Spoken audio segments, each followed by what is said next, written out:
everybody can find himself at the stories you are telling, and this is something why people are so touched by you and your speeches, I think. But what do you think?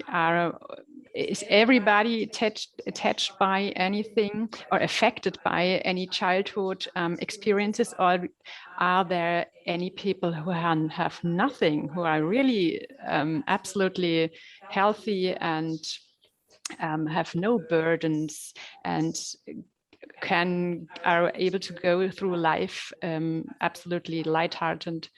What do you think? Well, look, so take a plant, take like an acorn, which is the seed of an oak tree, you know. The acorn could be beautiful, genetically perfect, but is it automatically going into an oak tree? No, if I put it on my desk, it'll never become an oak tree. Mm. For the acorn to become an oak tree, it has to have the right conditions. Yes. Obviously. Same with human beings. We have the potential for wholeness and health, but the conditions have to be right. Mm-hmm. Now, in this society, and I'm talking about globalized Western materialism, which rules the world and has ruled it for hundreds of years, and is becoming increasingly globalized, there are very few people who escape the effects of stress and some kind of trauma. There are some, and of course, you know, it's a spectrum. It's a range, so that some people are much more hurt than others.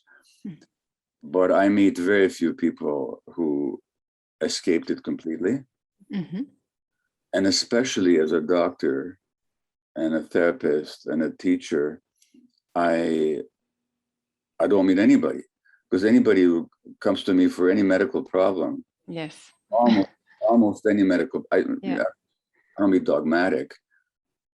I mean, you could come to me because you broke your leg by accident. That's not a childhood trauma. Stepped into a hole and you broke your leg. But chronic illnesses, whether it's cancer or rheumatoid arthritis or scleroderma or chronic fatigue or colitis or Crohn's disease or fibromyalgia or cancer of most kinds, or addictions or depression or anxiety or bipolar illness, they're always markers in my experience. Yes. Okay. Not just my experience, but also according to the research of childhood conditions that didn't support the child's healthy growth. And sometimes that's overt trauma and abuse, and there's plenty of that in the world, as we know. But sometimes it's not trauma like abuse, just the conditions not being quite right. Okay. Okay. Which diseases do you see most frequently in your meeting with patients? Well, so first of all, I'm retired, so you did in the past, yeah. I mean. Well, look, as a family doctor, I saw everything. But for 7 years, I was also director of a palliative care unit at the local Vancouver hospital. Okay. People came to die. Yes. Okay. When people are dying and you sit with them, yeah, you really get to know them. And what I'm telling you is that in all those years and ever since, I've never been anybody with any chronic illness, I never met anybody, I'll repeat this, with any chronic illness that didn't have some childhood traumatic basis to it, with occasional rare exceptions. There's a disease that runs in my family. It's called muscular dystrophy. Your muscles just waste away. It's genetic. If you have the gene, you'll have the disease. My mother had it, my aunt had it. But most diseases are not like that. Those genetic diseases are very, very, very rare. And so most chronic illnesses, it's not about genes, it's about life experience.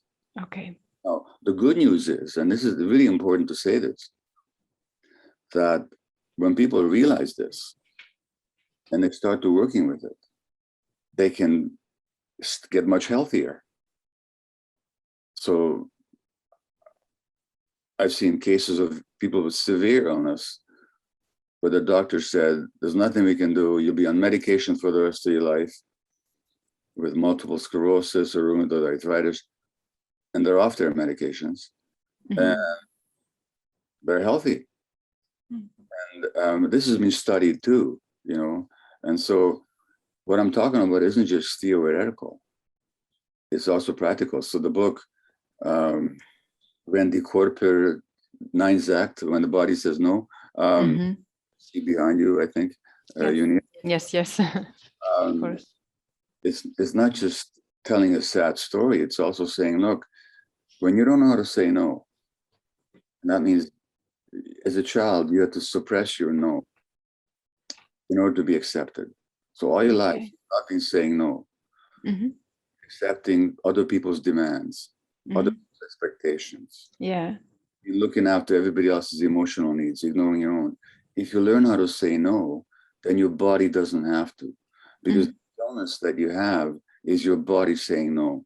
Okay. Because you didn't know how to say it. You learn how to say no, you can do much better.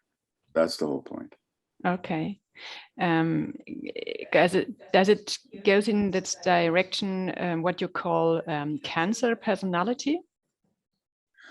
Has it to do with? Yeah. It's not exactly that there's a cancer personality, but there is some certain characteristics that no personality causes cancer. You know, let's put it that way. It's not like you got this personality, you're going to get cancer. It's not that simple.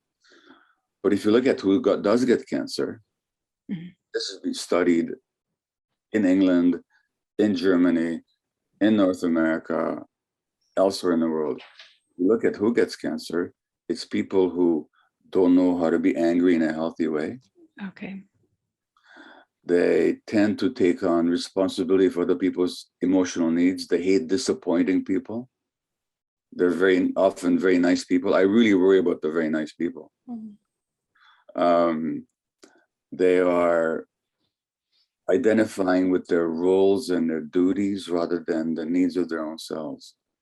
These are the characteristics of people who develop cancer. This has been studied over and over and over and over again. Study in Germany when they looked at people biopsied women for cervical cancer, and they studied their personalities, and then the researchers could predict who would have cancer and who wouldn't just based on these characteristics very accurately, about 70-80% of the time. And these studies have been done elsewhere as well. Why? Because the not saying no and the suppressing the anger suppresses the immune system. So the point is, we don't have to stay that way. This is not who we are. This is how we learn to survive our childhoods. Yes. But it's not our true selves. So the whole point is, the more we can become our true authentic selves, the healthier our bodies will be.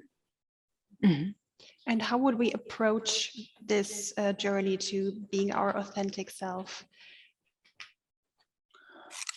You know, when I wrote When the Body Says No, it was about 20 years ago now. And I didn't quite know as much as I know now. So in that book, I do outline some points, which is good, because the first thing you have to do is you recognize when you're not being authentic. Let me ask the two of you. Have you had the experience of you're talking with somebody, or you're with a group of people, or you're with a situation, and afterwards you think, oh, I wasn't myself. I wasn't myself. Of course. Yeah. Okay. Because there's something in us that knows.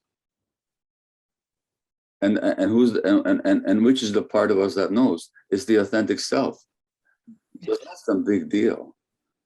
We just have to keep asking ourselves, if you want to become authentic, keep noticing where you're not being authentic. Keep noticing when you're not saying no.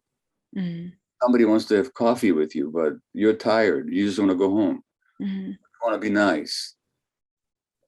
You want them to like you, so you go for coffee. Mhm. Well, you're not saying no. Yeah. And then what happens when you don't say no?